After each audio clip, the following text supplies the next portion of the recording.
जय श्री हरि विष्णु, राधे राधे। दोस्तों, आप सभी का मेरे चैनल में बहुत बहुत स्वागत है।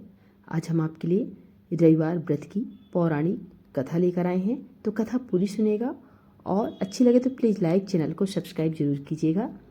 रविवार व्रत की पौराणिक कथा के अनुसार प्राचीन काल में एक बुढ़िया रहती थी।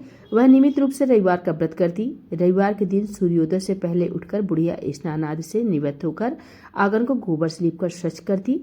उसके बाद सूर्य भगवान की पूजा करते हुए रविवार व्रत कथा सुनकर सूर्य भगवान को भोग लगाकर दिन में एक समय भोजन करती। सूर्य भगवान की अनुकंपा से बुढ़िया को किसी प्रकार की चिंता एवं कष्ट नहीं था। धीरे धीरे उसका घर धन धान्य से भर रहा था। उस बुढ़िया को सुखी होते देख उसकी पड़ोसन उससे जलने लगी। बुढ़िया ने कोई गाय नहीं पाल रखी थी, अतः वह अपनी पड़ोसन के आंगन में बंधी गाय का गोबर लाती थी। पड़ोसन ने कुछ सोचकर अपनी गाय को घर के भीतर बांध दिया। रविवार को गोबर न मिलने से बुढ़िया अपना आंगन नहीं लीप पाई। आंगन न लीप पाने के कारण उस बुढ़िया ने सूर्य भगवान को भोग नहीं लगाया और उस दिन स्वयं भी भोजन नहीं किया।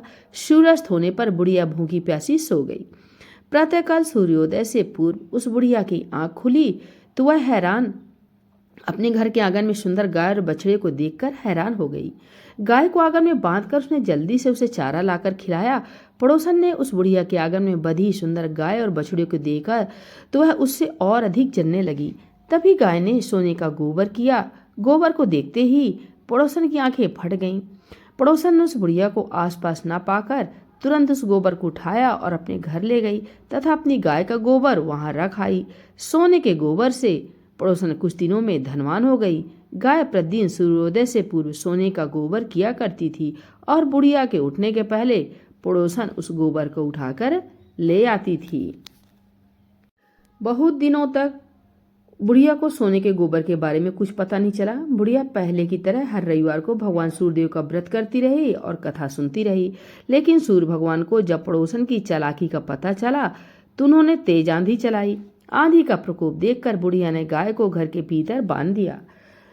सुबह उठकर बुढ़िया ने सोने का गोबर देखा तो उसे बहुत आश्चर्य हुआ। उस दिन के बाद बुढ़िया गाय को घर के भीतर बांधने लगी। सोने के गोबर से बुढ़िया कुछ ही दिन में बहुत धनवान हो गई।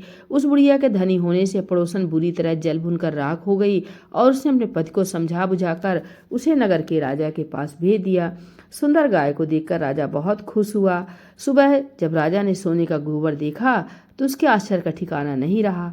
उधर सूर्य भगवान को भूखी प्यासी बुढ़िया को इस तरह प्रार्थना करते देख उस पर बहुत करुणा आई। उसी रात सूर्य भगवान ने राजा को सपने में कहा, राजन, बुढ़िया की गाय और बछड़ा तुरंत लौटा दो, नहीं तो तुम पर विपत्तियों का पहाड़ टूट पड़ेगा, तुम्हारा महल नष्ट हो जाएगा। सूर्य भगवान के स्वप्न से बुरी तरह भयभीत राजा ने प्रातःकाल उठते ही गाय और बछड़ा बुढ़िया को लौटा दिया। राजा ने बहुत सा धन देकर बुढ़िया से अपनी गलती के लिए क्षमा मांगी। राजा ने पड़ोसन और उसके पति को उनकी इस दुष्टता के लिए दंड दिया। फिर राजा ने पूरे राज्य में घोषणा कराई कि सभी स्त्री पुरुष रविवार का व्रत किया करें। रविवार का व्रत करने से सभी लोगों के घर धन धान्य से भर गए।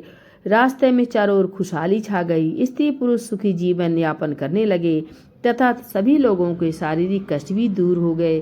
बोले सूर्य भगवान की जय, श्री लक्ष्मी नारायण भगवान की जय।